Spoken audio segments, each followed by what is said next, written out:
a lot of different people from all over the province, so that's pretty exciting. I almost lost track of time because I was chatting with people about where I grew up and different things, so it was kind of fun just connecting with everyone across the province. Because we've got an hour here, I'm just going to go real quick. So normally, I think it's really important that we would introduce ourselves and get to know each other before we start sharing, but we just don't have time today. So you're going to have an opportunity to introduce yourselves in the chat room. If you want to if you just joined us and you haven't yet, let people know where you're from. And remember, I've asked that people rename themselves to their first name and the grade that they teach. That would be wonderful. The goals for today are just to gain understanding of the concepts and to identify concepts in the curriculum and identify generalizations in the curriculum. So this is normally like a full day session, so we're going to cram it all into an hour. I will be going very quickly, and I'm also going to be skipping some slides. But last night when I was just refining some of the slides, I thought, you know what, I'm not going to do this slide. But I hid it from the presentation, but it's still in your presentation when you make a copy of the slide deck. So if you're wondering why I'm skipping, it's because I left that slide in because I thought it was pretty self-explanatory and you could go and look for it after the session. And then if you have any questions, you can always email me at Michelle with 1 L, so michelle.jones@erlc.ca. Next, okay, so we're going to launch right into what concepts are. Oh, I see in the chat room, Audrey from the U of A. Audrey, are you still a student? I'm just wondering. And Ian, welcome, substitute for both Parkland and Elk Island Public.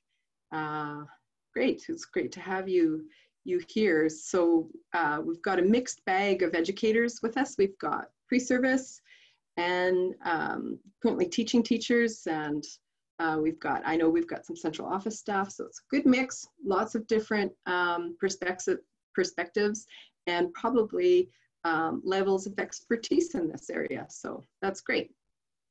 Okay, concepts. I'm going to take a deep breath and just kind of relax here because I feel all jittery. I'm excited to get this. This is where my passion lies, this work, and I'm just so grateful to be able to do these 1 hour classes. Just the idea for me is to fill your head, to get you thinking and sparking about whether or not this is something that you might be interested in teaching. This is just going to be surface. It is going to be, for the most part, a sit and get, and that's that front loading piece.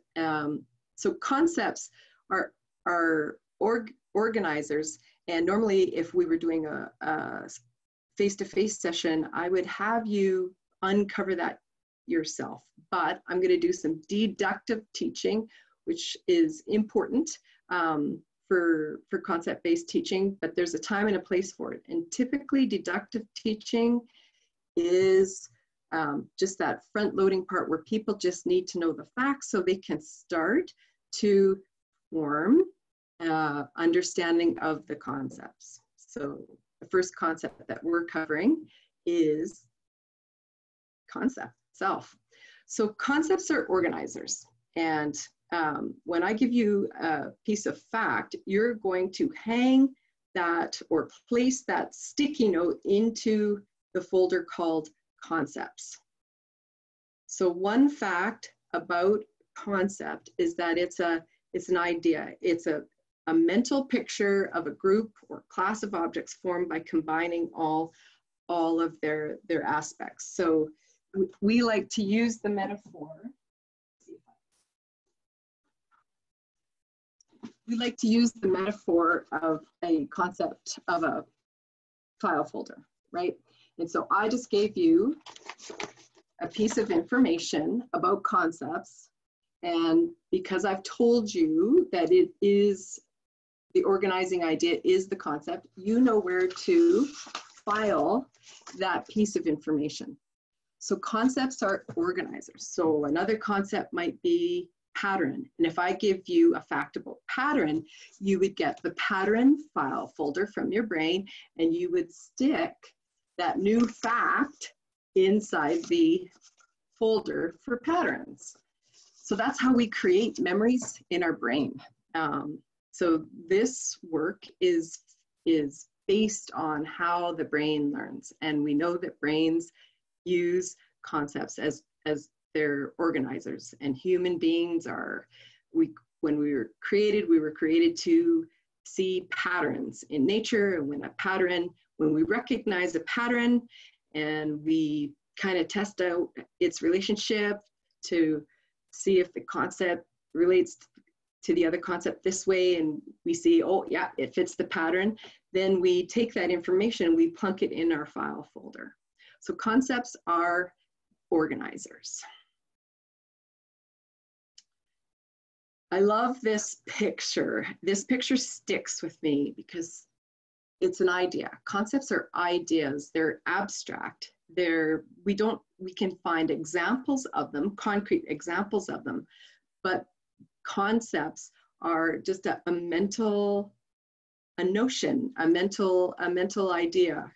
So she's thinking about an idea. She's got a general notion of something. And so concepts are a general notion.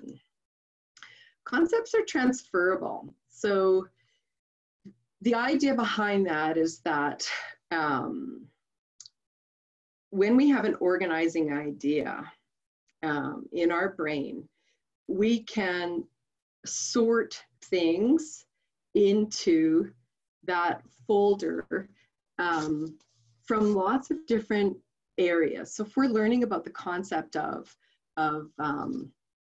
bodies of water, anytime we come across a new body of water, if it fits the attributes of the general notion of what a body of water is, then we can fit it into that file folder.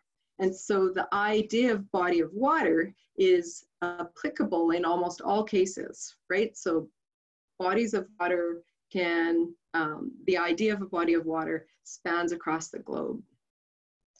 Abstract. The bigger, the more abstract it is. So for me, it was the hardest thing when I was learning about that idea of abstract.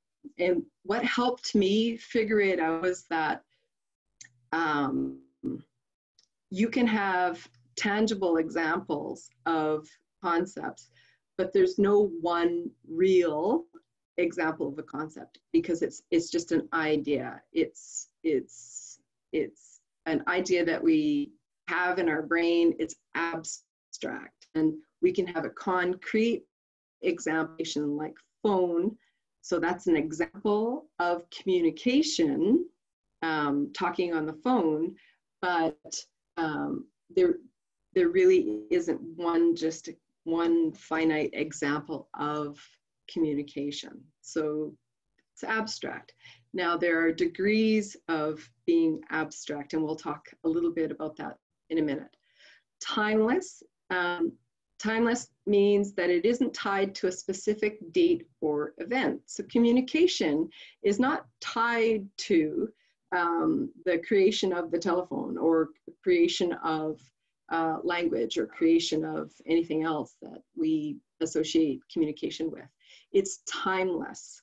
Now, sometimes the more complex we get or specific we get about a concept, sometimes they can be locked in time. So for example, if we think of a body of water, well, we know that our bodies of water are constantly changing, right? So what once was ocean is now, you know, a prairie, and maybe we have lakes or rivers that existed after the ocean disappeared. So I'm thinking right in my head right now, I'm thinking of the Devonian I live in the Devon area, and so there's the idea of the Devonian, what's it called, the Devonian Ocean, Devonian Sea? I can't recall. But anyway, we're left with the North Saskatchewan River. So the body of water doesn't always exist, but I hope you get what I mean when it isn't, it's timeless to a degree. So timeless and abstract, there's degrees of being both. I'm probably confusing you more than I'm clearing things up, but you just have to know that there's wiggle room, and it really comes down to professional judgment of how we're using the word, and I'll get into that more later. So other critical attributes of a concept are their nouns. They are not proper nouns because that would be tied to a person or a place. And they're not pronouns because if I'm talking about hers, then whatever I'm talking about of hers is tied to her. So they can't be pronouns. They're typically one or two words. They might be a short phrase, and we're going to see that in some of the examples of the curriculum that I've curated later on in the slides. And all examples have common attributes. So you can find lots of examples, and you can go through the attributes of the concept, and you'll find out, oh yeah, okay, so I know that this is an example because it has all these attributes in common with the other examples. So here's the concept checklist, and this helps in the first year I was exploring this. I used this concept checklist a lot because it just helped me wrap my head around finding concepts in the curriculum, because I got to tell you, sometimes it gets kind of confusing. And I remember texting my colleague Christine like late at night, Christine, I don't know if it's a fact or if it's a concept anymore. I'm so confused. So I'm going to talk about that in a minute too.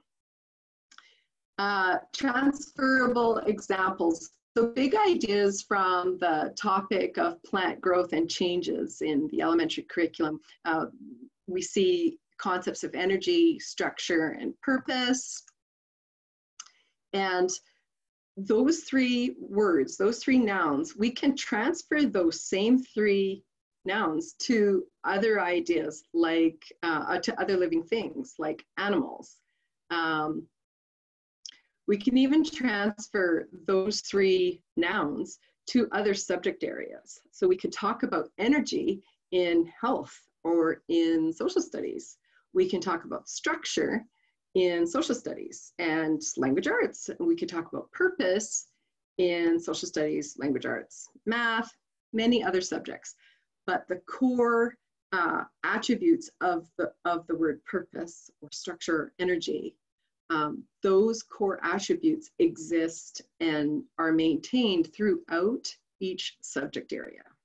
So that makes them transferable.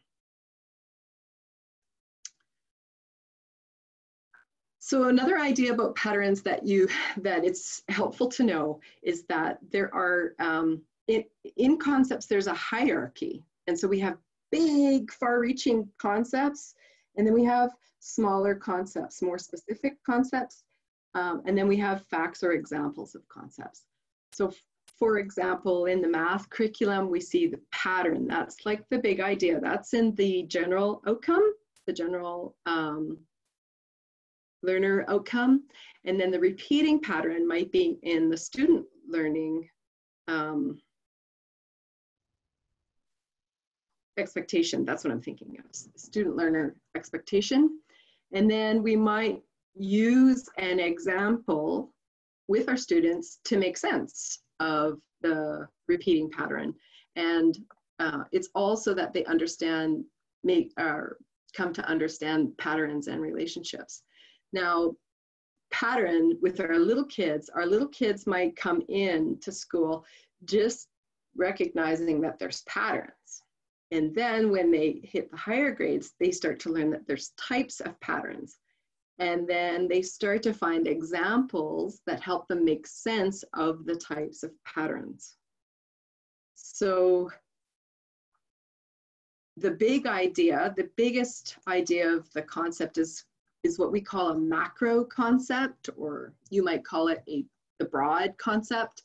In our current curriculum, we will find macro concepts in the general outcomes or in the general learner expectations. Most often, that's where we find them. And then when we go into the grade level or the subject area, we're going to see more specific concepts.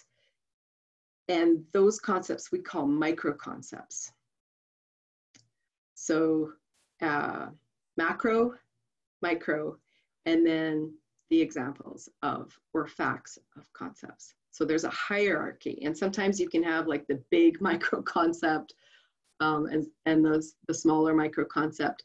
Really, the deeper you dive into a subject area, the more micro the concept becomes, the more specific it comes. So micro concepts are really specific. So like I said before, it gets kind of confusing, and I can remember Christine and I sitting elbow going through the curriculum, and basically we were like highlighting every word in the curriculum, like they were all concepts, and we were like, well, is this a concept or isn't this a concept? And it just gets really, really confusing. And I'm here to tell you that don't let trying to decide, is this a concept or is it a fact, bog down or stop you from planning. What you need to do is just be able to decide, how am I using this word? Is word the driving idea of the outcome, or maybe just a supporting idea of the driver? So Julie Stern does a great job of this. And when she said this, in a session, I just was like, oh, okay, that makes sense. So she often says, is it a concept or is it an example or fact of a concept? And for her, it's either concepts or example of concept. So she doesn't get too bogged down in worrying about, is this a concept or isn't it a concept? So here in Alberta, you guys are rock stars. And we really feel like if you understand what a concept is, if you understand those foundational pieces, those surface pieces, then you're going to be able to transfer your understanding and go deeper with being able to pick out the driving concept in the outcomes. So we want our Alberta teachers to understand the foundation attributes of a concept, so that when you're looking at your outcome, you are able to professionally judge, is this the big idea, the driving idea of what I want students to focus on, or is it something that is just supporting the big idea? So bottom line, don't get hung up on whether it's a fact or a concept. Just, you have to be able to figure out what is really driving the lesson here. So in the previous slide, I was talking about triangle or angle, which one's the fact and which one's a concept. And I remember doing this in a word sort in one of my first sessions, and teachers got really confused about this choice because there was arguments for both. So it all depends on how you use each one. So I found in the grade 6 curriculum, I found the outcome demonstrate an understanding of angles by identifying examples of angles in the environment. So the kids go and they find maybe a triangle sign, and in this instance, the triangle is being used to support the idea of the angle. So the angle is the driving concept here. And this triangle is an example of 3 different angles. So the triangle in this sense is being used as an example of a concept, an example of a driving concept. And so the driving concept in this instance is angles. Now I could have went and found an outcome for triangle. And then in that instance, when students are exploring triangles, they're going to see that there's 3 angles in a triangle. And so then on the flip side of this dichotomy, the angles are facts or examples of, they're actually a fact of a triangle. So the angles in that example play a supportive role in making sense of the concept triangle. So it all depends on how the outcome is written and how we're choosing, how the teachers are choosing to use the words. So take a deep breath and say, it's okay, because you've been making those decisions all along, the whole time you've been teaching and using concepts or using your outcomes. So this slide, maybe this is a little out of order, but as we dive into a concept in a subject area, concepts become more subject specific and our understanding becomes more complex.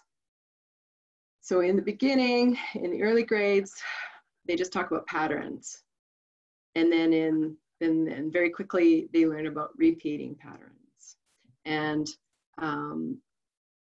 then they start learning about different types of repeating patterns. And then they learn about maybe increasing patterns and decreasing patterns. And they start to get more specific in their study and understanding of the word pattern. And so if you go through your curriculum and you look at the previous grades, you can see the degree of complexity that they are expected to understand before they come to you. And then you can see the degree of complexity, how it changes in the grades after they leave you. And so it's that complexity that is really the crux of what it is we're supposed to be teaching. So here's an example. So red words represent the concepts. So the rock and similarities and differences are the concepts here.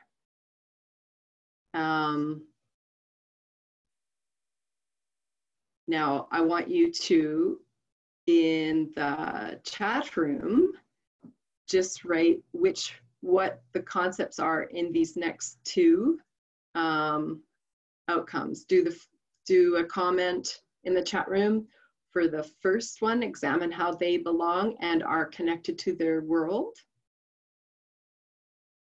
I think this is a social studies outcome. And then another comment for evaluate the suitability of different materials and designs for their use in a building task. So in the chat rooms, in the chat box, I just want you to pull out what you think the concepts are. All right, so I'm seeing belonging, connection, world, materials, and the use of those materials. So yeah, that's Stephanie, that's great. So their use in a building task, that might be an example of the phrase. Materials, design, world, yeah. Okay, so everybody's with me. Yeah, I think I did some funky animation here. So belong, connection. So you might have to take a word and make it a noun for your own personal understanding, their world. And suitability, different materials, designs, and their use in a building task were the concepts. So you did a great job in uncovering those. So now I'm hoping that everyone has captured the slides, got the slide, made their own copy. And I'm going to put you into breakout rooms, and you are going to talk about what the concepts are and what the key concepts are, like what's really driving the lesson. And just talk about why. Why are they concepts? Maybe use that checklist So I'm going to put you into breakout rooms right now. And again, you're going to let me know if no one's in your breakout room. And you can unmute your microphone and unmute your video in those breakout rooms, and please share. And someone might have to share their slide deck in the breakout room so that you can go through these 3 examples.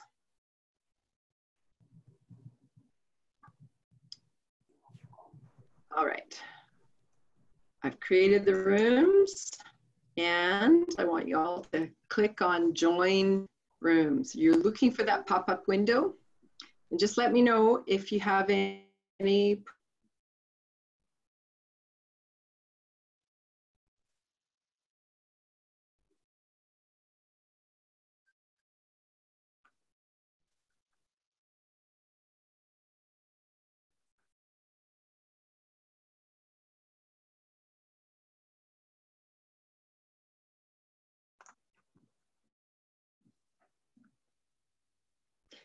Okay, Monty, are you able to get in room?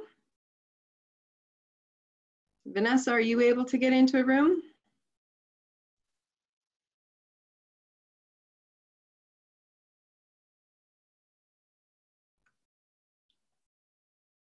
You can unmute your mic right now and let me know if you're having trouble.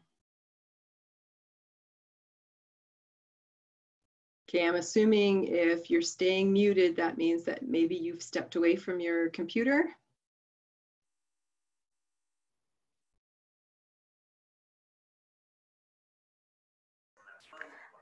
Sorry, I had a child who was having a little issue. I'm parenting and working at home.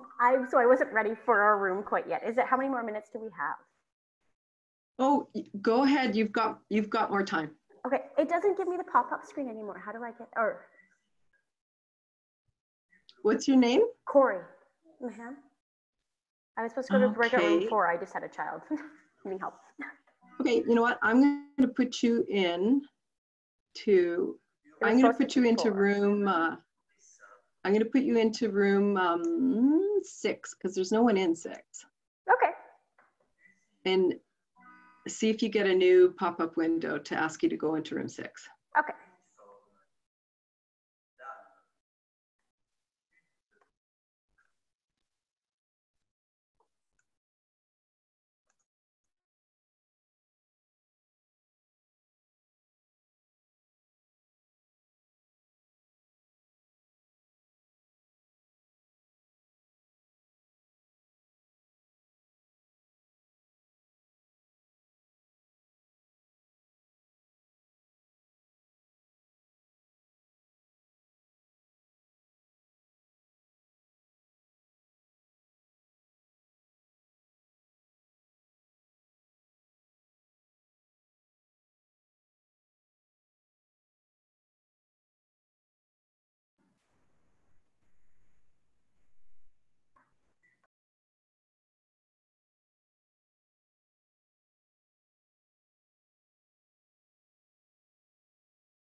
Good.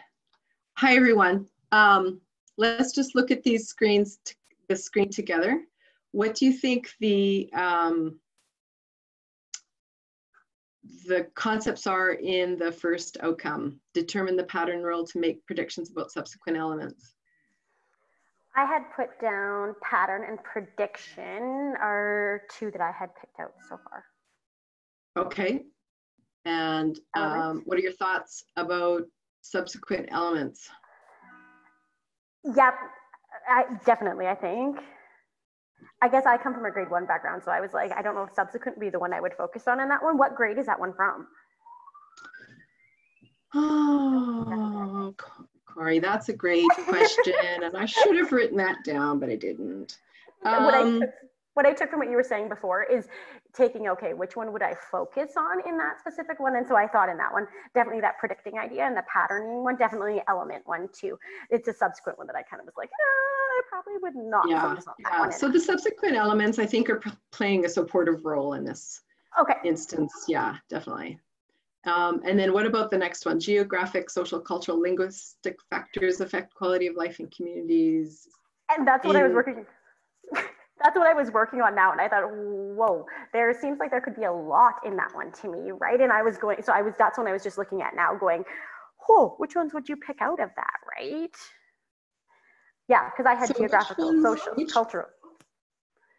So maybe it's easier. Which ones aren't concepts?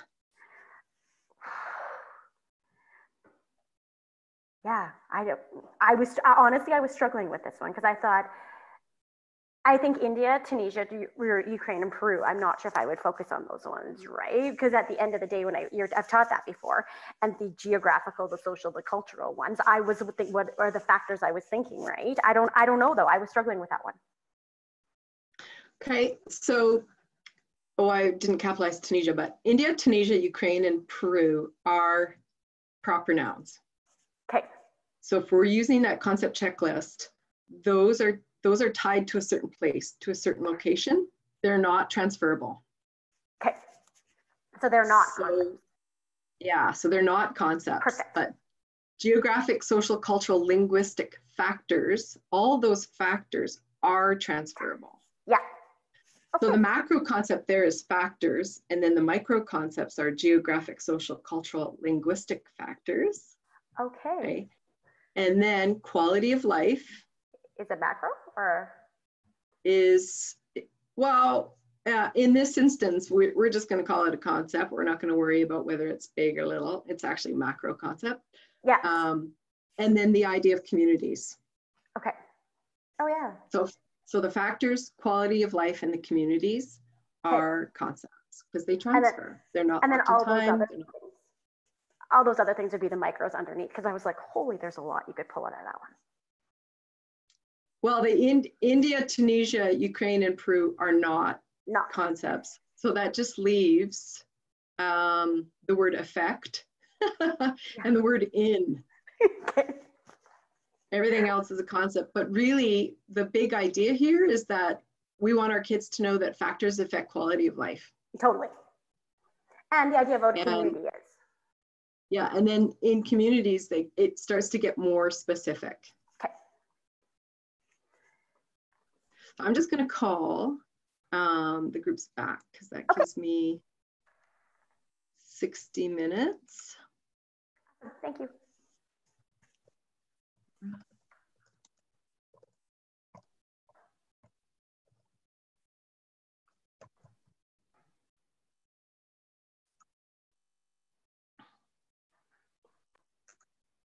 Okay, everybody should be coming back. So then in the last one, seek the viewpoints of others to build on personal responses and understanding. I hadn't got to that one yet. Nicole in grade 1, what were you thinking for the last one?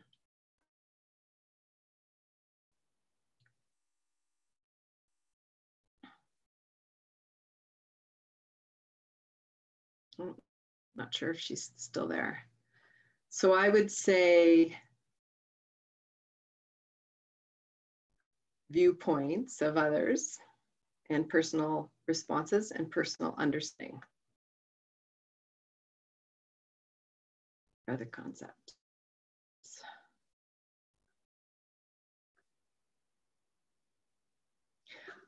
Hi, everyone. I'm assuming you're all back. Oh, lots more people coming back.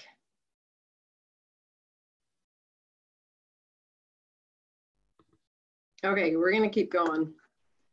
I think I included an answer slide here.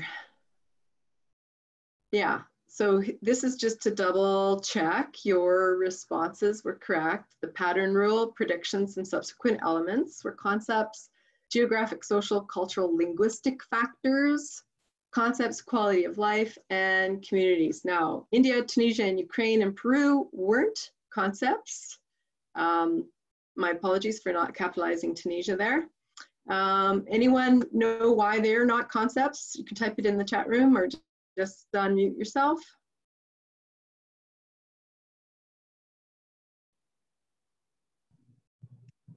Examples? Yeah, let me share my screen again, sorry. They're proper nouns, sure. They're proper nouns, they're locked in, they're locked to certain places, right? Certain context. So the idea of India doesn't really transfer.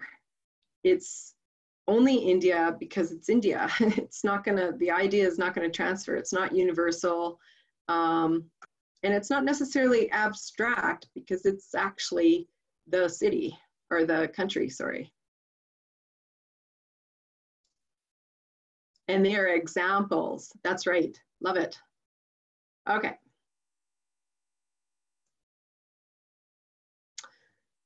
Next.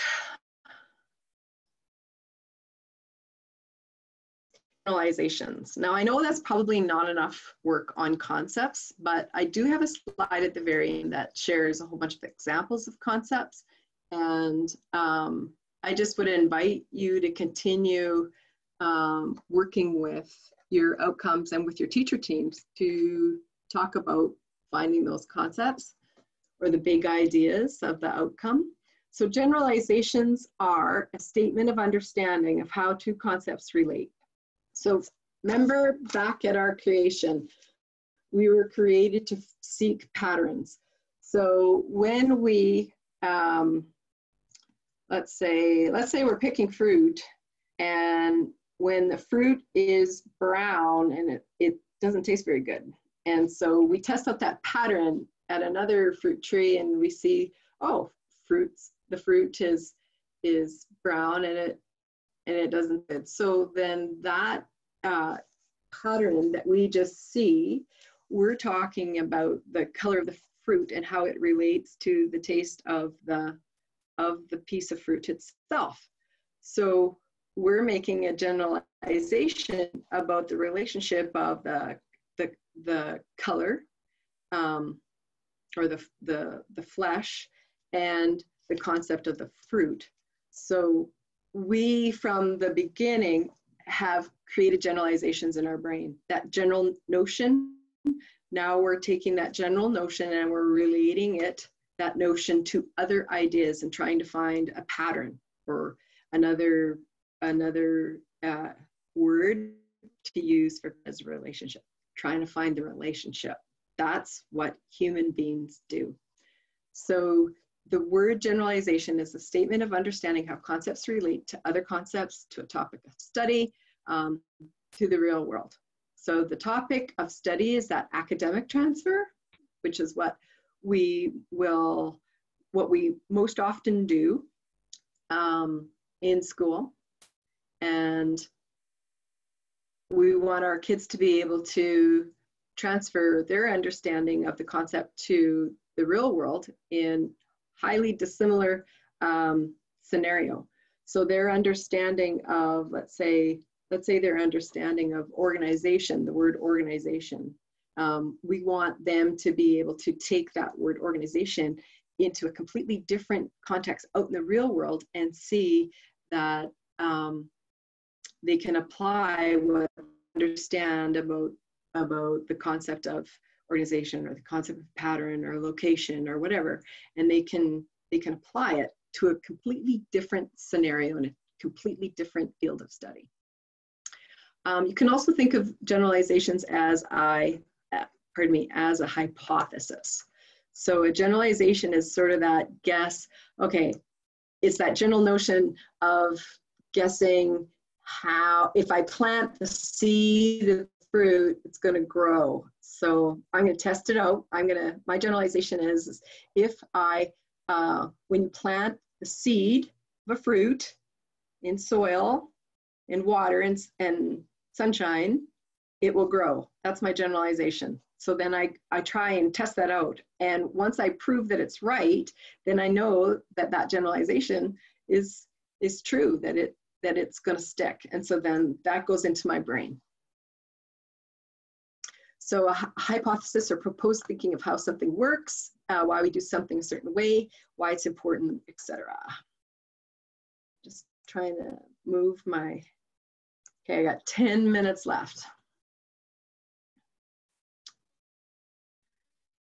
So Tiffany Brown's book and Louis Lanning's book, there are two other authors of concept-based curriculum and instruction. They have this graphic, which I love, to unpack what a generalization is. So the generalization has a formula in a sentence. And we actually find them in our outcomes all the time. It has a concept and then a verb, and then on the other side of that verb, another concept. So concept, verb, concept. So the one concept is doing something, or it is relating to, influencing, impacting the other concept. So using that formula, the generalization formula, we look at our outcomes again, compare samples of various kinds of rock, and identify similarities and differences. So the first concept is rock. Here's our verb, identify. And then we're identifying the other concepts, which are similarities and differences. So what's the big idea of this outcome? We want our students to know that they can use the similarities and differences of rocks to sort them. And so what does rock identification classification help us make sense of our world? So that's really what we want our kids to understand. So here's an example of a generalization in our Alberta outcomes. Next, the red words are the concepts, orange words are the verb. So this isn't a very strong verb. Examine, but it is a verb. So examine how they belong, so how the students belong, and how they're connected to the world. So concept, verb, concepts.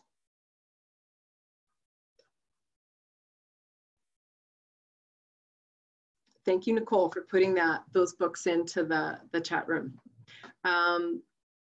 So the big idea for this outcome is that they belong and are connected to their world.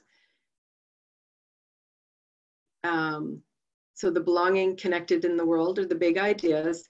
And so what we want our students to be able to tell us at the end of this unit, that people belong and can be connected to the world by sharing symbols, colors, and clothing styles. Now, where did I get the sharing symbols, colors, and clothing styles? Those come from underneath either the student learner outcome or student learner expectation or the specific outcome. Those are the bullet points. So in grade 1, it might just be people belong and can be connected to the world. In grade 2 or grade 3, we want them to know, to be able to explain to us how they are connected to their world. What connects them to their world? So we want our kids to be able to tell us, so what? So the first part here, this is an example of how you pull out a generalization from our curriculum. And then we want our students to be able to go a little bit deeper than the actual outcome is and provide us with examples. So the sharing symbols, colors, and clothing styles are facts or examples that support the idea that people belong and are connected to their world. Here's another example. Evaluate the suitability of different materials and designs for their use in the building task. So in this instance, the word evaluate is the strong verb. And I know this isn't in the formula, and this is why I brought it up. You have to make your teacher brain think on this one, because part of the outcome, I think it's the general learning outcome, is that students understand that builders have to evaluate materials for their design. So we want them to be able to evaluate. So then as professionals, we need to recognize that evaluate here is the strong verb. And we're evaluating the concept of suitability of different materials. That's almost the conceptual phrase, the suitability of different materials and materials and designs. We evaluate their suitability for their use in a building task. So building task is the concept, and the suitability of different materials and design is the other conceptual idea. And the evaluate in this instance is the strong verb.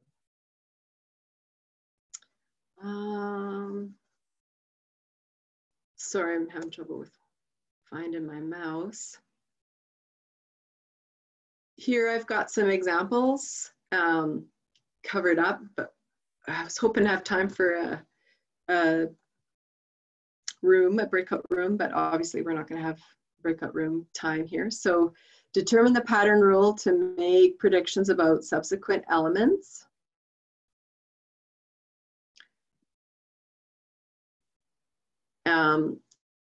If we're going to do pattern rule to make predictions about subsequent elements. So this outcome follows that generalization formula really well. Pattern rule, the verb is to make predictions and about subsequent elements.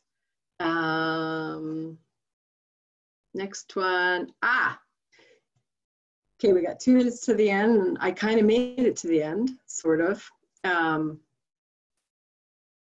You know what I should have done? I should have made a whole bunch of you could work through on your own. Maybe I'll do that in our I'm not sure if you all know this, but we have ARPDC curated Facebook websites, Facebook pages. So if you want to Google grades 4, 5, and 6, that's the one I curate, but there's also a grade 2, 3, 1 and a grade kindergarten to grade 1, 1. Maybe I could put some examples for you to work through. Oh, I got a good question. So let's just stop and pause here. Take a deep breath. Okay, this slide has examples of objectives that we might find, or concepts that we might find in our curriculum. This work was actually done by someone not Albertan, so these aren't our Albertan concepts. They are concepts that we might find in our curriculum, but I thought this was a good starting place for you to look through your curriculum and get an idea of sort of what you're looking for. What are the big ideas in somebody else's curriculum? Chances are there are big ideas in our curriculum. And that's why it doesn't matter if we get a new curriculum or we stick with the old one, there's concepts in both. And you might want to do this with your teaching team, is identify what the driving concepts are and what the supporting concepts are, because that helps for clarity in designing your lessons. Because sometimes, and I know I found this, once I learned this, I found that there were times when I was focusing on the wrong pieces in my curriculum objectives. I was focusing maybe on the facts and examples instead of the conceptual understanding of the big idea. And so that's why this work is so very important, is deciding truly what to focus on. So going back to the questions, I see a question from Kathy.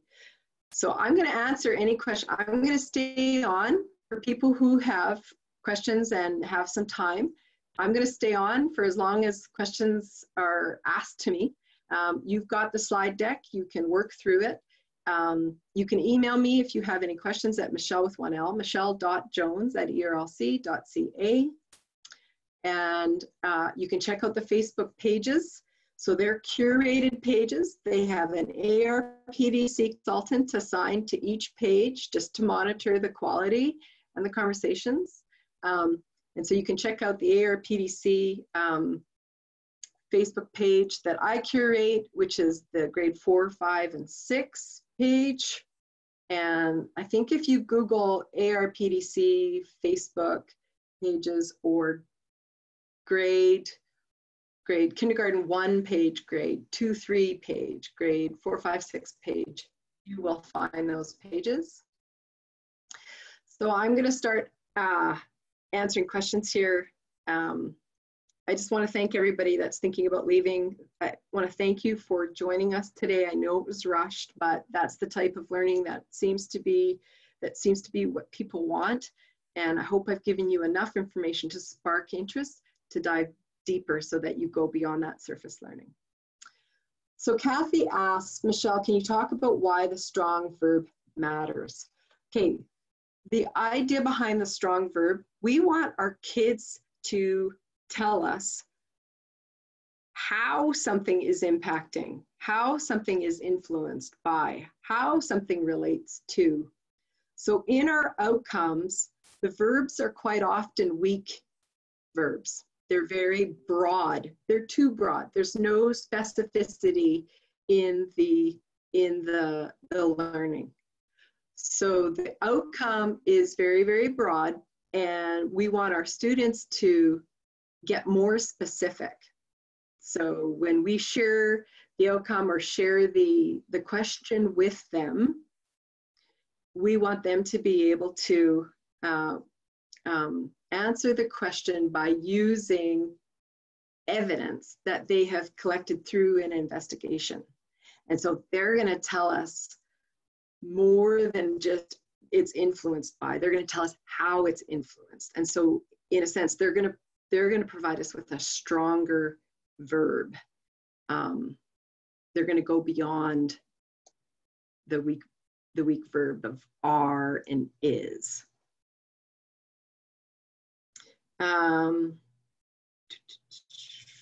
Any other questions?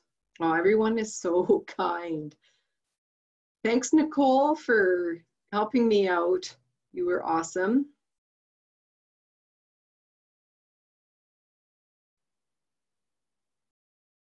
Okay, so Diane, you're asking, I wonder if you might talk about how we might use our focus on concepts and generalizations to plan for next year, given the uncertainty around what school will look like. Okay, Diane, I'm not sure if you're still on. Are you still on? You can unmute your microphone. In fact, anyone still left, you can unmute your microphone. There's only 15 of us on, so we should be able to have a good conversation. So Diane, you are still there. Hi. Yes, hi. Okay, so this is a tricky question, and I can only tell you what I would do. So the idea behind the generalization in our outcomes is that it's a level 1 generalization, and we want our kids to be able to tell us to be able to go to level 2, something more difficult, something more complex. So for example, how we sort rocks, right? We don't want them to just turn around and tell us, you can sort rocks by their similarities and differences, right? We want them to go deeper than that. We want them to be able to tell us that they sort rocks by color, by shape, not shape, but color, luster, how they break, their strength, right? So we want them to tell us that rocks can be sorted by luster, color, what else is it? Their texture, soft or smooth, how they break. And those pieces actually come from the bullet points underneath the student learner expectation in our curriculum. So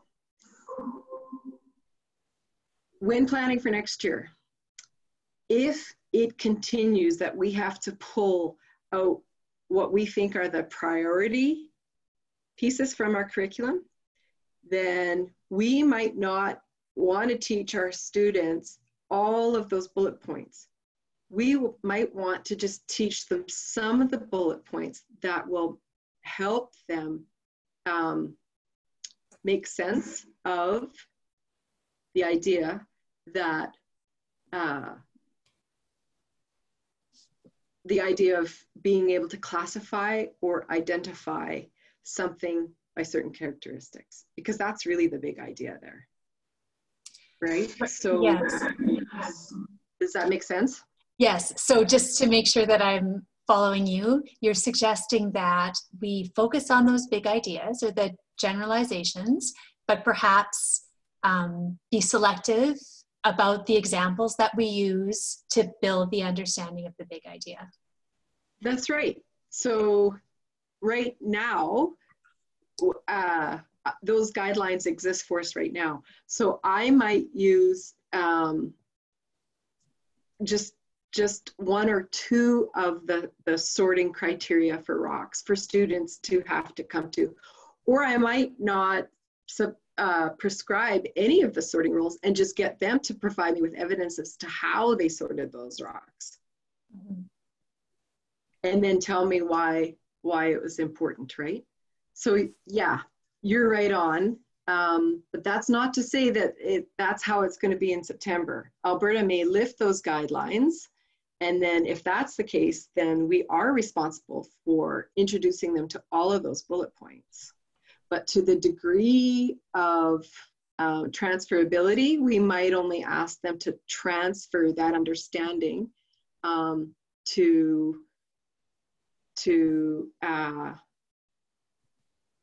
we might want them to transfer that understanding to sorting using a rule that's completely different that they haven't experienced yet. So we might figure out what the sorting rules were, and then we might ask them to